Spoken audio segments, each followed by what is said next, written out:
All right, Maggie, thank you so much for taking your time to be a guest on the Holistic Hub podcast today. I'm really excited to chat with you. Thank you so much for having me. I'm excited. Awesome. Well, I always like to hear people's stories on what has gotten them started. And with you being in the business with working with your dog and inspecting homes, I'm just really excited to hear like what kind of ultimately got you started in all this. Well, in 2022, we bought a home in the height of the market to get here to Oklahoma. I started in Texas and we were in my husband's hometown, and the kids were constantly sick, and I had two kids with hearing aids, and I just really wanted to be, one, closer to my family, and two, I was really tired of driving like 2 hours to doctor's appointments.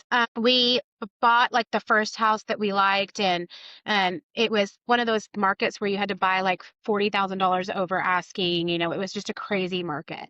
So we went in and bought the home, and we were kind of apprehensive after inspections, and we went ahead and went through with it. And as soon as we moved in, our middle son started raging and having really bad neuroinflammation. And we didn't know what was going on. We had a neighbor that was like, I bet he has pandas. So we started to go see a functional practitioner here who did all of this blood work, did the oats test, the mycotoxins, like all this stuff. And she's like, check your house for mold. So we had a I now call them air testers because mold inspectors and air testing is completely different. So we had an air tester come out, and they said that our levels were not bad. And looking back at those tests now, I know that that is a complete and total lie. But we went down another 2 years of Nathan screaming and crying and freaking out, and it was awful. It was awful. And then Owen started to have nystagmus, our youngest. Luke started picking at his skin. I had to have a hysterectomy. I had like crazy, crazy rash all over my body. And then we had a leak from our attic that went down 4 different walls, and the restoration company came in and dried out all the walls and didn't take out any materials, and said that it was completely fine and that that was the way they were supposed to do it. And I knew something was wrong, but I also like, I'm drowning. I was drowning. I had brain fog. I had, the exhaustion, and it was taking over my life. Well, finally, the kids were sick so often that we got chronic absenteeism at school. So the we had gone down the route of people telling me Nathan was going to die from mitochondria disease. He had a degenerative disease and we didn't know what. So I was just prepared for the worst. So we pulled them from school and I homeschooled for 2 months. And literally, they had a fever every single day. And we were like, what? Something's up. So my neighbor was like, hey, you should test for mold again. And so I did. And like the levels looked high in me, but they were telling me that it was fine. And so I had another company come out and test, and they were like, oh, it looks fine. I'm like, no, these still look high. This is weird. And they're like, oh, well, high aspergillus, levels in this area, it's not a big deal. So I ended up with 5 different companies coming out. They're all air testers, or they come in with a thermal imaging, and they think that, that's how you find mold in a house. Um, and we ended up having one guy find cotomium, and he was like, oh, cotomium is not supposed to be in a house at all. And so once we found that, we started doing like a deeper dive, and I started asking more people online and all this stuff. And I found out we had toxic levels of mold in our house. And so we moved out. I think we got those results like January of 2024, like January 30th. And we moved out like February 4th. And it was night and day, like how fast my kids bounced back. And in 2 years of just total torture, and they bounced back like that. And I just remember, my dad went to Notre Dame, my sister, went to Notre Dame, like biology degree. They just thought that we were crazy for taking the kids to the doctors all the time, trying to figure all this out. And so basically, that's what happened is the kids got better. We got ourselves into another house. It ended up having mold. So this time, instead of hiring a mold tester, I hired a mold dog, and the mold dog found it in 15 different spots. And we were very diligent on air testing this house, but as you know, air testing is not always accurate, and I didn't know that back then.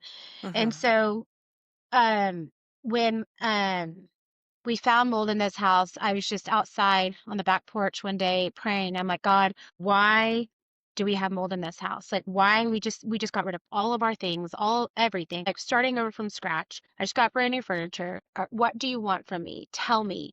And my dad had just passed away a few months before, and it's a Saturday, and my husband comes outside and he goes, "Hey, this has your dad's name on it. It's a piece of mail," and hands it to me. I open it up, and it's his life insurance policy. And I just looked at him and I go, "I'm going to start a mold detection business." And he was like, "What?" I was like, "Why would God give me the amount of knowledge I have now in trying to heal the kids, what mold can do to your body?"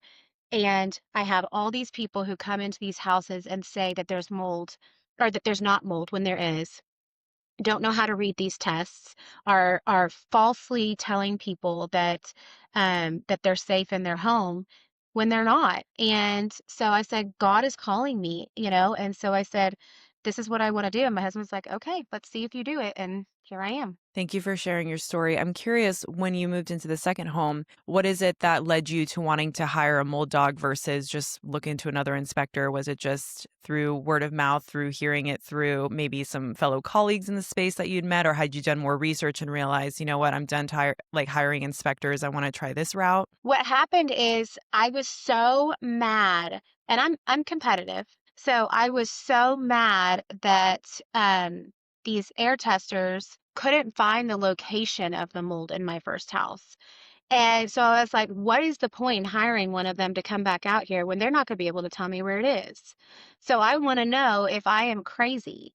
And so, because it felt a little crazy, my husband wasn't on board at this time, and it felt like this was all in my head. The kids were getting sick again, and this, I just couldn't imagine. Like, this was a new property. And so, I we had the mold dog, and it was in 15 different spots, and we did a sample of each, and it was there. That's amazing. So then when your husband came out, you got that life insurance policy, you realized that in that moment, that's what you needed to do with that was your North Star. That's what you were going to do. So in that moment, did you realize that's when you wanted to use your services to support individuals in getting better with their home through the use of using a mold dog? Is that what you decided you were going to end up doing in that moment because of how the mold dog that you hired was what helped you identify 15 different spots in that home, and you realize like this is the real deal, and this is what I want to do to help get people better faster? Yeah, I mean,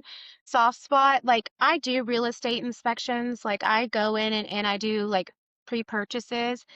But there is nothing better than doing a house where somebody is sick and they have been gaslit. I went to one yesterday. Literally, the top three testers in our state have gone into this home and said that the house was cleared. And I went up, and there is a huge patch of mold just above the fireplace. And there's a gap like this big from right above that down into the living space.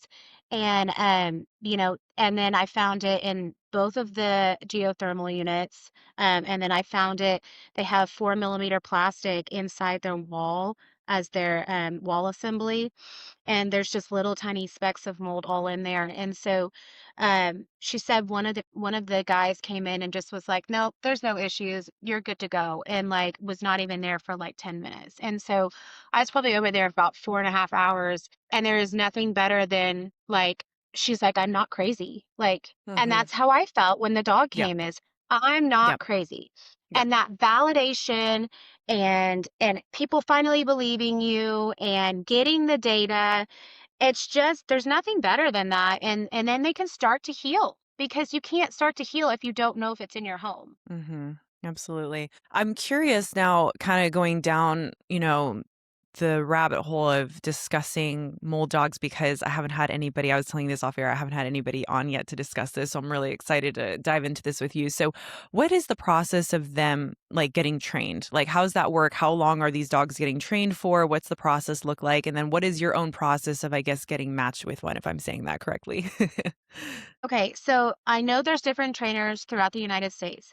There is, and I'm just going to say this very bluntly, there is so much drama in the old dog world.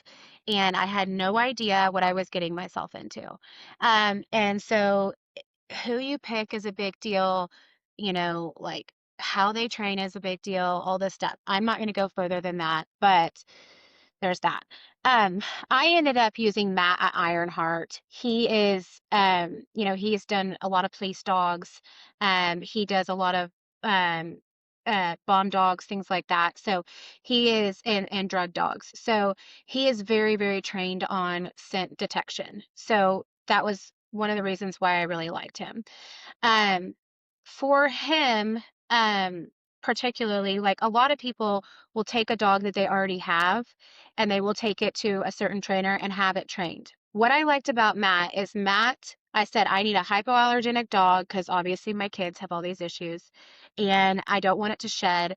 And he was like, okay. So I think I reached out October, November, and it took him about 2 months to find a dog for me, but he went to a bunch of different breeders and he went and looked at, so what he looks for is their drive, to see if they have low distractibility, if they're able to ride in a car without getting sick. He looks at their social skills, and their need for approval. And so like for the handler, like they want to make the handler happy, right? And so for Molly, she's a food-driven dog, but she could also be a toy dog because she's obsessed with toys. And we've stuck with food for her. But her drive for food is insane. So she wants that food. So, and for her, Matt found her, started training her. She trained fast. Like she got it. And when I walked in and met Molly, he said, I've never seen two people, like the handler and the dog, mesh as fast as you two did. And will tell you, I used to breed dogs. Like I am obsessed with dogs. I wanted to be a vet when I was, little. So I just always been a dog person. So that's kind of why I went this route as well, because I love dogs. And I always say I feel like my dad sent Molly to me. Like she is like an emotional support dog too. So she's just great. Um, so once we get there, we train, and Matt certifies us based on, if we have the drive, And so um, he trains us how to be a handler.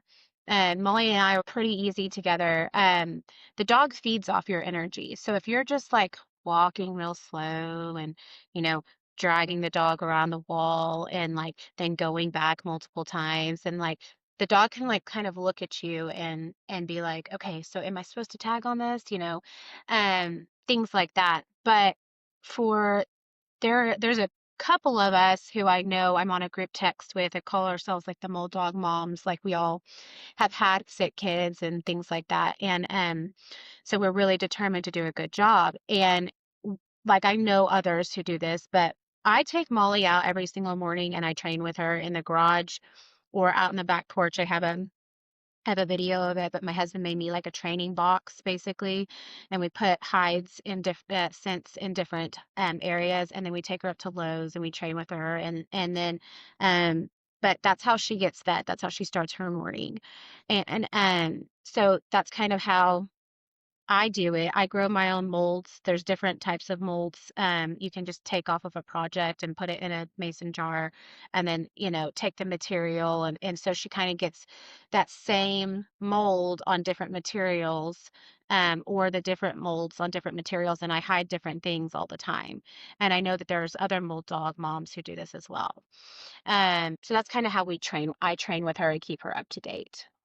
Okay. Awesome. Okay, so it's like an ongoing process. It's not like you went through this one series of like training with her and then getting matched with her and all that stuff, and then that's it. You just, like, hang out, and then you go into another inspection. Like, it's like a continuous process of her, like, continuously, like, getting trained so that way when you go into another home to inspect, that dog is Molly is very good at, because this is something that she's doing kind of regularly, is what it sounds like, which is really cool. And, that's how you prevent false positives. Like, you have to know your dog. And I'm not saying everybody trains every morning. I don't talk to every little dog person, but I do talk to a specific group, and I know we all do this. And Great. but, the bigger you get, you can't really watch your dog every single day. You don't know how that trainer or handler is handling their dog. I know that every morning that's what I do because I know Molly's cues, and there's certain things that she'll do when it's HVAC related, like she'll tag an outlet, and I know that that's HVAC related because of the airflow through the house. And then I also like she'll tag underneath air ducts and stuff. So I know that about her and how she's doing it, and the way she spins and the way she the tag, because I watch her and I train with her every day. If you're not doing that as a handler, then you really don't know your dog, and Mhm. at least in my opinion. Yeah, no. No, this is why I appreciate you explaining this in detail because, again, this is not something that I'm super aware on how, dogs are trained. Are they supposed to be trained every day? Is, just to keep them up to date and keep that and like having you as the handler understanding their cues and understanding what's going on. Because, again, the It's whole huge. goal, yeah, the whole goal in this industry, I mean, the whole goal should always be let's find the issue, let's make people feel validated, and then let's get them better. And that's absolutely huge. So that's just very cool to hear like what it is that you're doing with your dog and that hopefully, that's what we want to be seeing in the industry. And that's awesome. So I'm glad that you actually talked a little bit about what kind of her cues look like because that was going to be one of my questions. I was just curious like what like specific parts of the home like her cues might look like if it's different per area. So I'd be interested to hear a little bit more about that on how she may alert you. And then the other question regarding that as well is what makes dogs like I guess more sensitized to being able to find mold? Is it their like I've heard this statistic before. I don't even know if I'm right here, but it's like their olfactory senses, like it's just so much more sensitive than that of like a humans and maybe other animals. So is that what makes them a little bit more able to detect certain things versus others? Yeah, so a dog has 250 million scent receptors. And so not all of those go into their lungs. Just to be fair, everybody always asks that. Um, so their um their sniff and their drive determines if they're going to pick up that mold. So um like you can take Molly along a wall, and we kind of have a rhythm. And if you're going real slow, Matt had told me like 12%, the energy, the tempo, the flow, the pattern, the training, the connection. But studies show that if you have a real slow drive with the dog, that they only pick up on like 12, like the rate is like 12% lower if you're like on a slow rate and you're just kind of walking, and then the dog just kind of sits there. But Molly particularly attacks hers. So if there's an area, like usually at the beginning, she attacks, like she gets real low, bends down, and she starts to lick that area. So that's one of the things, like it's actually in my disclaimer. She's going to lick your wall, and that is That's cute. her tell. I have a friend whose dog literally goes like this at her when she tags. And so her dog like goes like this and then sits back and like looks. So there's each dog is different. I know, I think it's Okay. so funny. Like I Yeah. love their different tells, but each dog has a different tell. But so sometimes Molly like will dig at it and get real excited. Other times she'll lick at it. And a lot of times when she's going slower, it's in the whole house. Because she's like, oh, okay, mom, it's like literally every wall. Like, what are we doing here?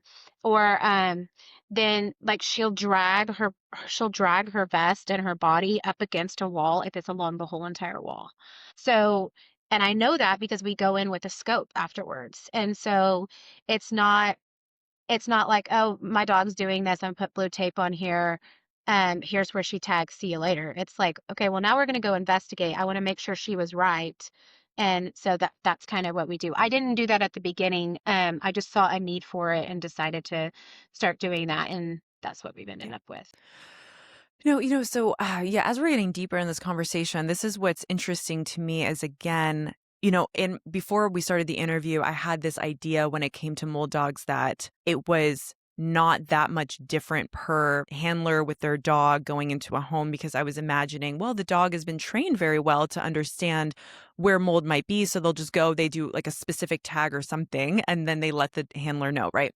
Now what I'm understanding is that it's a big relationship between you and your dog and being able to understand them and then being able to train them as well to, be kind of on it and to be able to really understand what's going on in the home and then be able to alert you, right? So I wasn't so this is just another question that I just thought of right now is regarding somebody that wants to look then into hiring like, somebody with a mold dog. How can they tell the difference between somebody like yourself who clearly has a great relationship, is understanding? I know you said there's a lot of drama in this world. You don't need to go into too much detail if you don't want to, but it's again, I have certain lines that I'm recommending to a lot of my clients on how to hire like a good inspector, like what we want to really be looking for.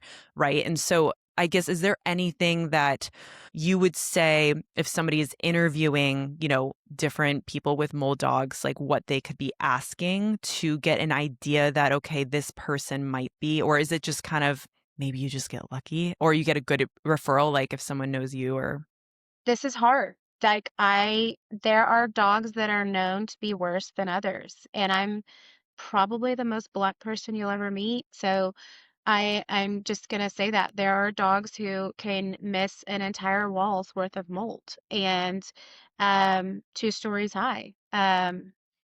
So I that is really hard because I don't want to get myself into a legal situation and talking bad about anybody's dog. But um I think it's hard. Okay, there's a lot of gaslighting in this industry.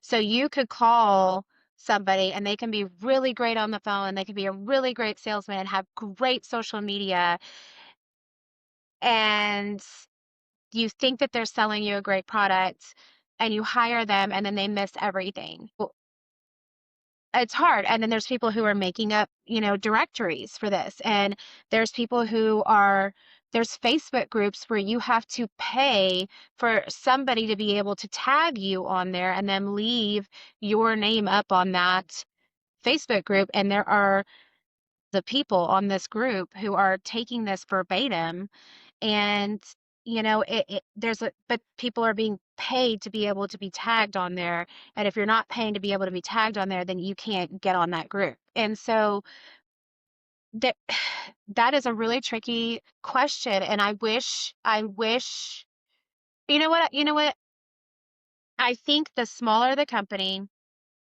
go read their website, really understand what they've been through themselves, the handler themselves, not just the not just the person who started the business, but the handler.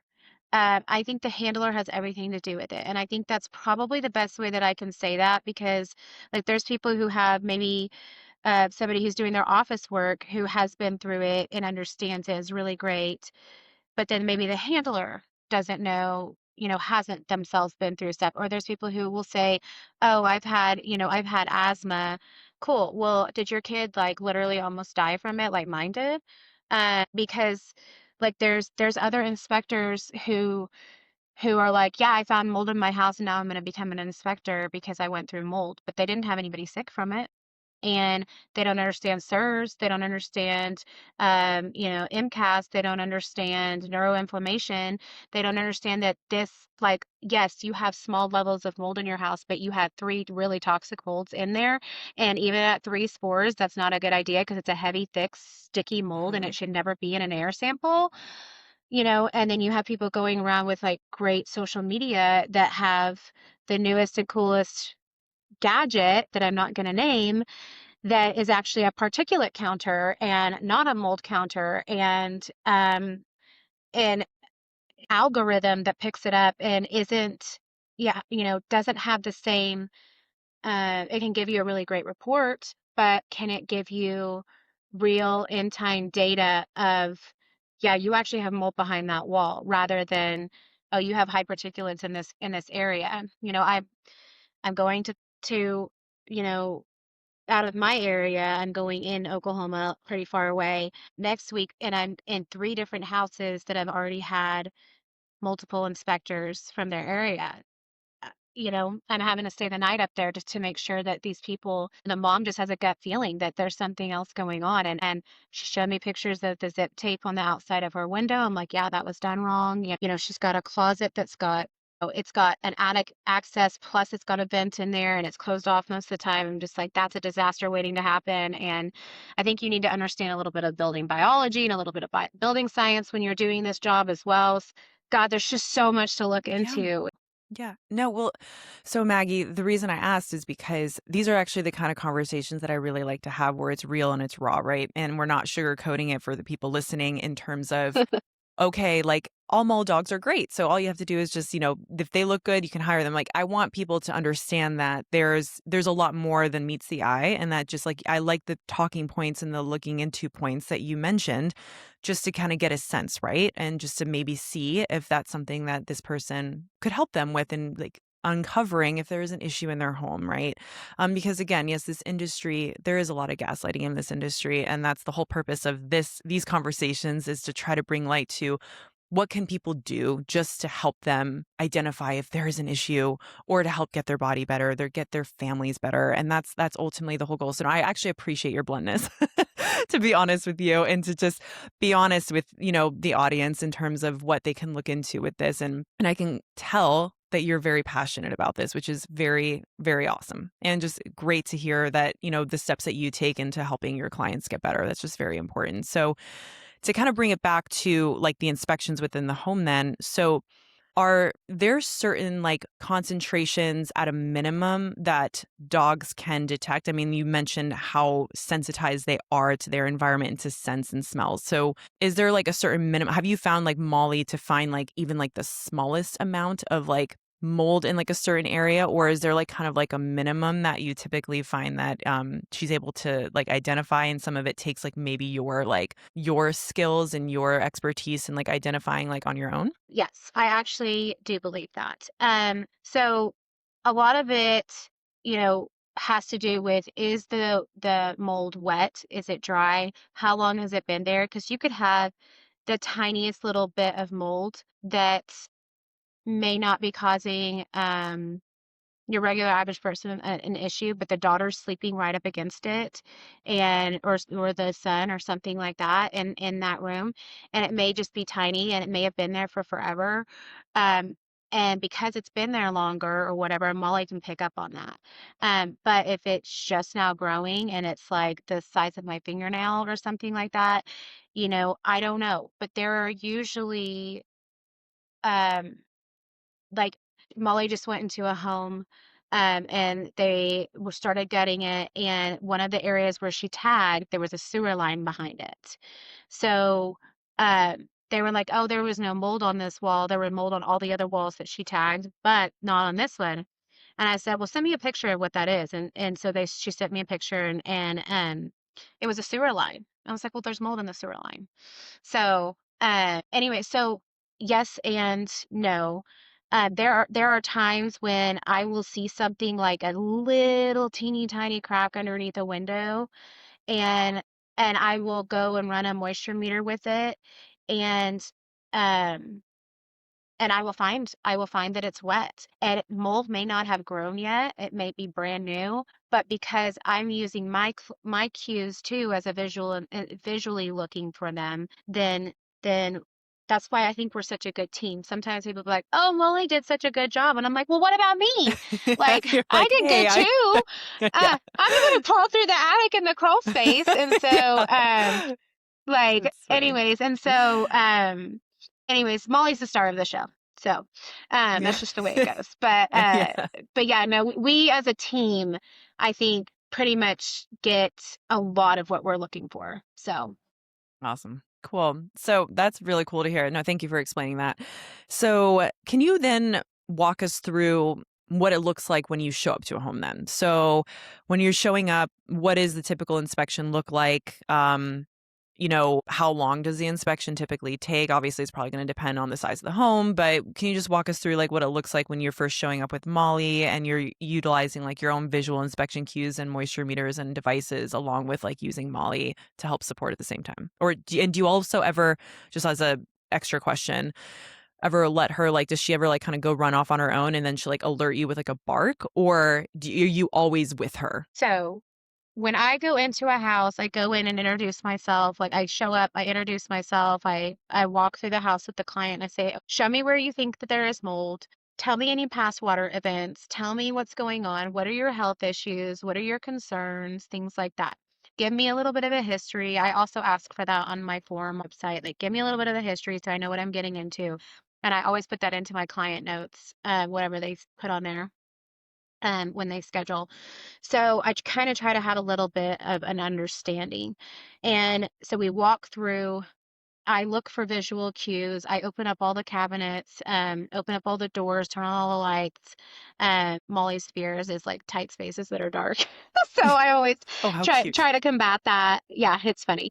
Um, Anyway, so I try to combat that. So then we have a good discussion. And I say, okay, can you guys sit on the couch or something? And they sit on the couch or whatever. They just hang out. And then I go get Molly. I put blue tape all over my body, and then I just like little pieces that I can just easily grab and put where she tags. And then I put my pouch on, and I get my little wand out.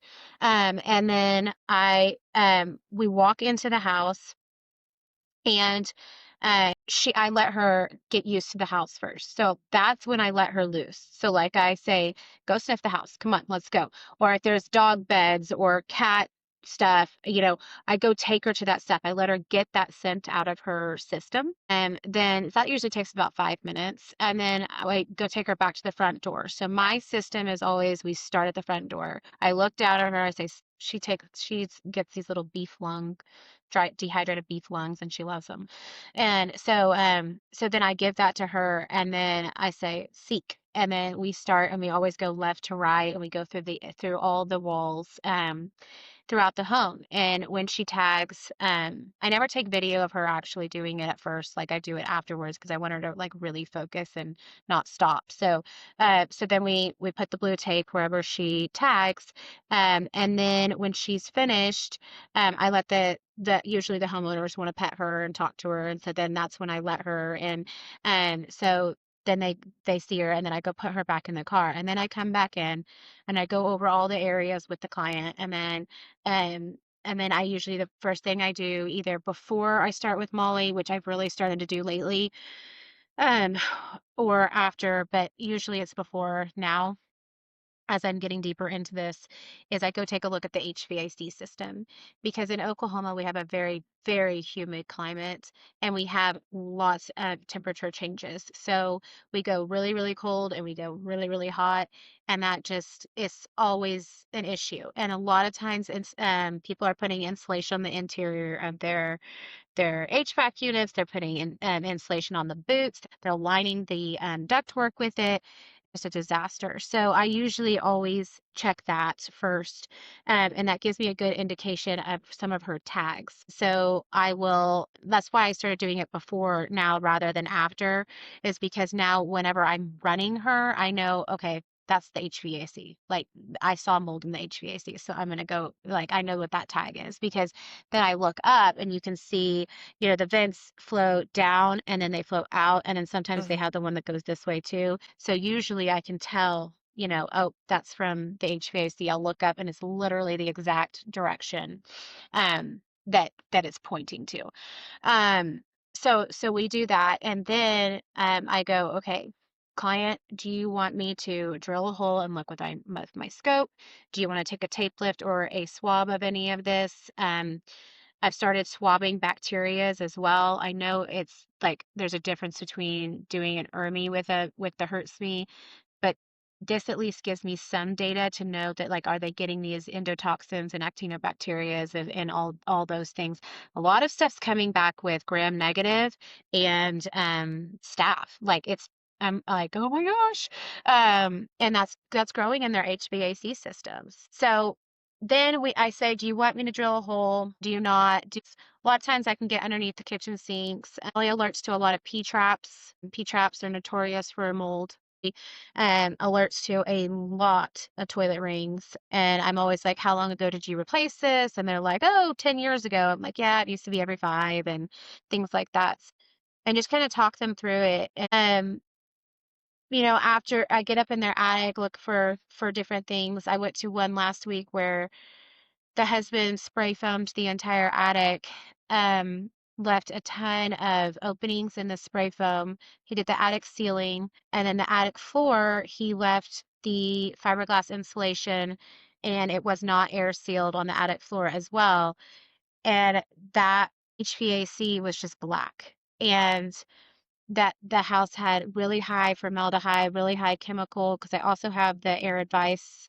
So I run the air advice in clients' homes if they want that data.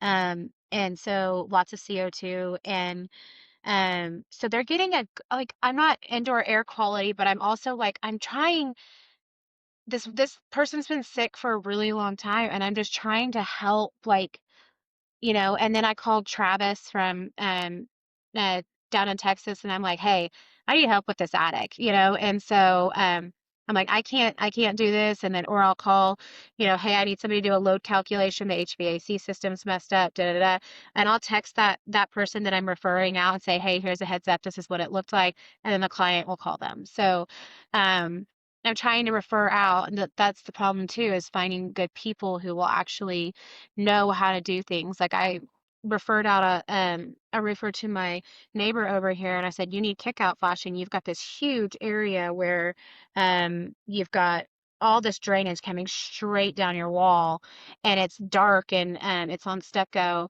And the guy's like, oh well, there's kick out flash, or there's a flashing behind the stucco. And I was like, yeah, it's supposed to be on top of it, and you're supposed to have kick out, and it's supposed to go into the gutter. The gutter's not supposed to be touching the wall the way it is. And he just looked at me and he's like, you're not even a roofer. And I'm like, cool. I'm an inspector, Great. and I know, I mean, like, you're a roofer, why don't you know this? And so that's the hard part, is finding people who actually know how to fix the problems I'm finding. So anyways, that was a lot more than you asked. No, no. I love more information, the better. It's the best. And so they did have a question regarding something that you mentioned. It was going to lead into another question of mine, was just, so the overall question is certain parts of the home. You already mentioned a couple of them, like HVAC units, different things like that, that especially around your area that you're finding a lot of issues with. One, is there other parts of the home that you see just come up again and again and again as like kind of being an issue? And the second piece is, you mentioned P traps. Can you just can you just explain what that is to the listeners as well, and that you're finding a lot of issues there? I can try. I'm not a plumber, but so underneath your sink, and pretty much anything that has water drainage, you have a pipe that goes straight down, and then there's a trap that goes like this, and that trap is called a P trap, and then it'll go back down and like this. So basically, it looks kind of like a U, and that is your P trap. And what happens is there's a little bit of water that stays in there, and this is the best that I understand it because I have not deep dove into technicalities here. But a little bit of water stays there to keep sewer gases from coming back up. And so I think, and and so the water just sits right there. Well, when the water's just sitting there and you're not using that drain, and like let's say you have an upstairs bathroom you haven't used in a while, you need to once a week go flush some water down that, because otherwise it gets stagnant and mold grows in that P trap. And if you've had a house for 13, 14 years, definitely going to need to replace their P-trap. And it's not that expensive. You can go do this. You just shut the water off and just twist those pipes and replace it. Take it into Lowe's or Home Depot or whatever. And, it's Awesome. real easy to do. But she alerts on those quite a bit. Other areas, like I said, is usually the kitchen sink.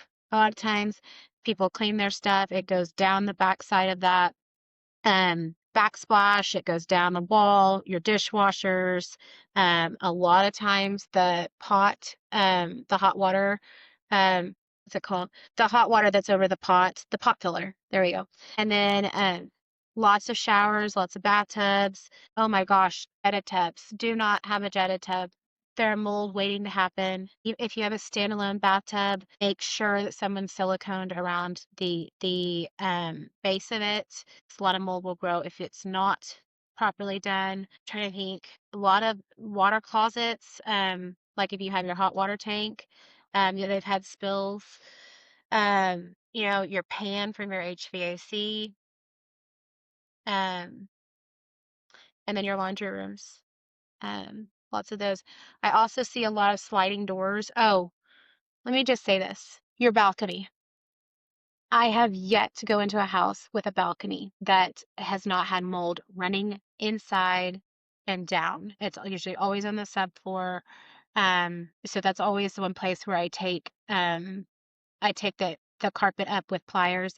I pull it back and I usually always find like there's like a little ring of it. Um, People just don't know how to flash them properly. It's an issue. We actually have one, and we found mold underneath ours when we bought this house, and we remediated it immediately. I mean, we knew we were going to do that, but Thanks for mentioning that. So when it comes to using Molly, and have you come across like quite a few false positives with her? Like she'll tag something and then you're just like, "Oh, there really wasn't an issue there," or is it just been like over time like with training her and then her getting like used to going into more and more homes that she's got, like have you seen like maybe like the trajectory of her being able to like tag something that actually is legit be like more qualified, or is there some level of false positives with using the mold dot? there's a lot of false positives from other dogs. I and that's one thing. I went down to Malachi's message. And I felt like there were some people who were like, "Oh my God, mole dogs are amazing. They're the best." And there were other people that were like, "Ugh, a mole dog." Because do get a bad rap from the people who do have dogs who false positive, like that's what's hard. And then the people who aren't going behind and checking the tags, like if the dog tags alerts or tags on on the wall, let's check it out. Let's look further into it. I would say Molly, I did a bunch of free appointments at the very beginning, so that I could kind of get to know her as a dog.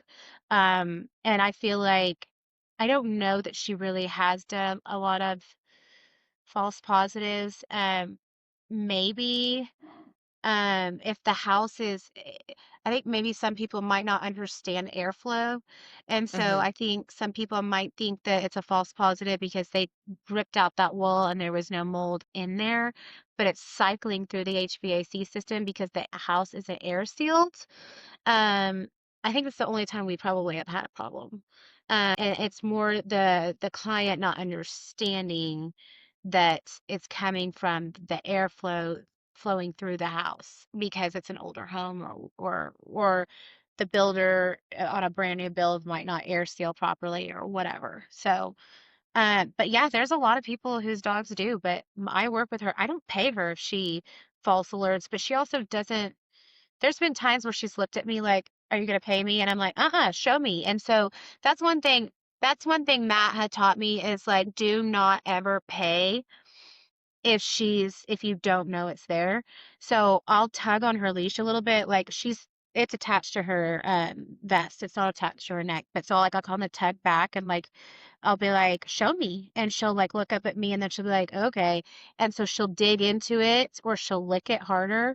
And like just so that's how I know if she's, I would say, faking it or not, but I haven't had that happen very often with her. Now you can see some of my videos of her, and it looks like she probably is because like I said, I never ever video her while she's actually working. Like I don't on the first run. We never do videos on the first run.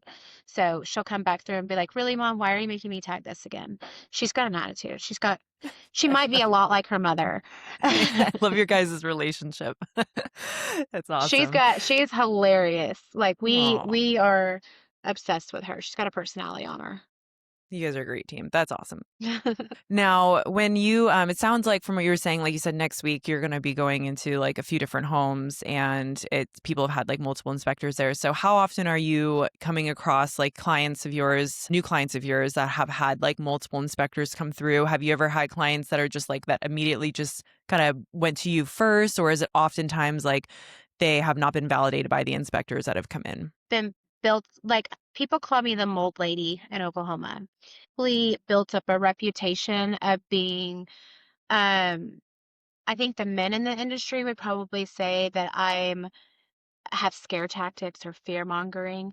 But I think the people who use me who have been sick and have not been able to find it, I have built up a reputation of if you want to find the mold, call Maggie. Like, so I have a lot of functional practitioners who are just like, just call Maggie immediately. Like, don't even waste your time on air samples. And that's really cool. Like, it's really awesome. And I never thought it would build up the way it has, but I think when you're honest and you're a good person, and the other thing too is like, I tell some of my clients this, like, my husband has a great job. I don't have to do this. So, um, if I don't want to work on a Wednesday because I want to go to chapel with my kids, that's what I do.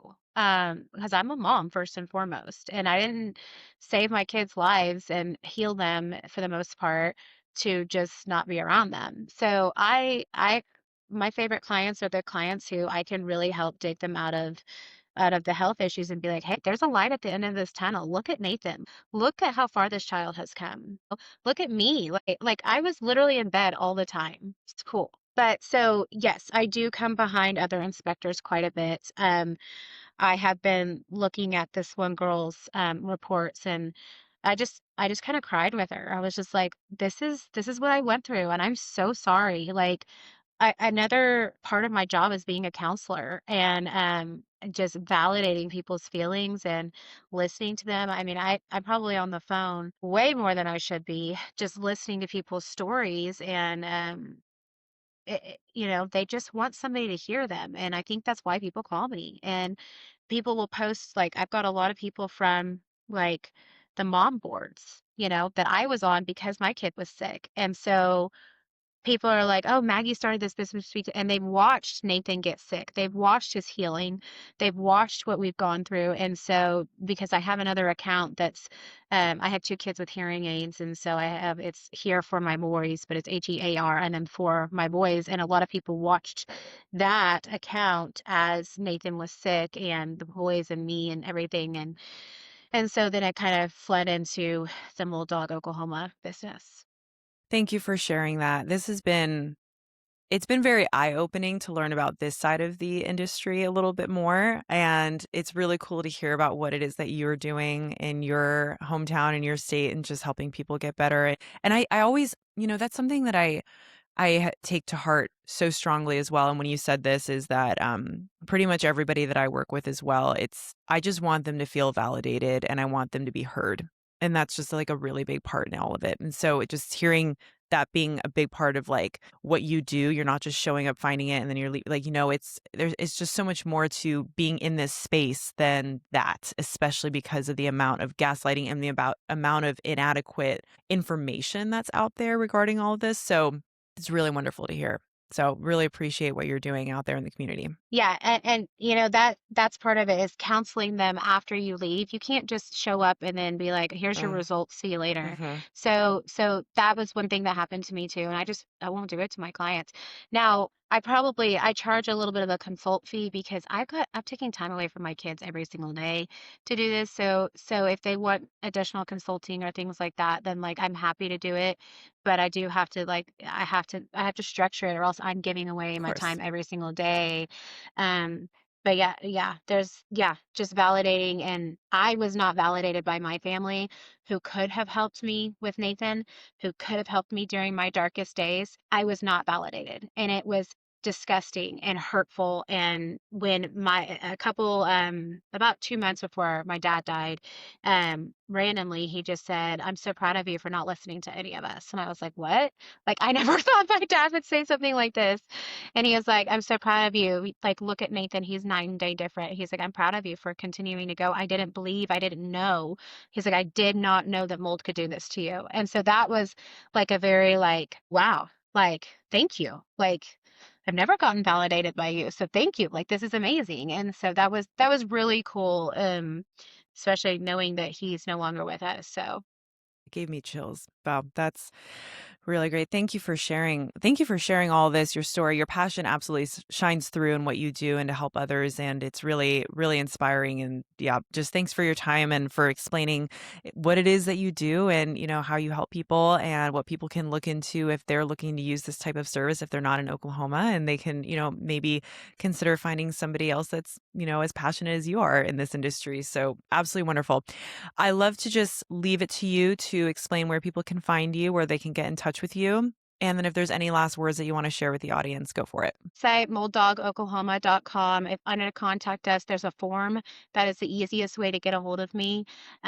So please go there and fill out that form, and it'll go to an email, and I will be answering those, as well as hopefully hiring an assistant soon.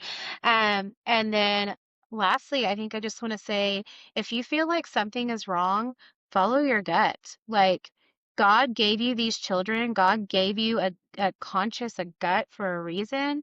And like, if you feel like something's off, check into it. And you're not going to find it from a regular practitioner. So go find somebody who does, even if you start with just a urine mycotoxin test, like, even if you just start there, like, I know it's not the be all end all testing, but it'll give you something. Um, but yeah, sometimes even doing that before testing your house is good. So, just trust your gut, I think, is my biggest thought. And if somebody comes into your home and you don't feel like you have enough answers, reach out to Stephanie or me, or there's one of our mutual friends, Rachel Graham. I'm obsessed with her. So she vets everybody. And so reach out to the good ones, and we'll try to get you to somebody else who's good. Thanks, Maggie. Thank you so much for having me.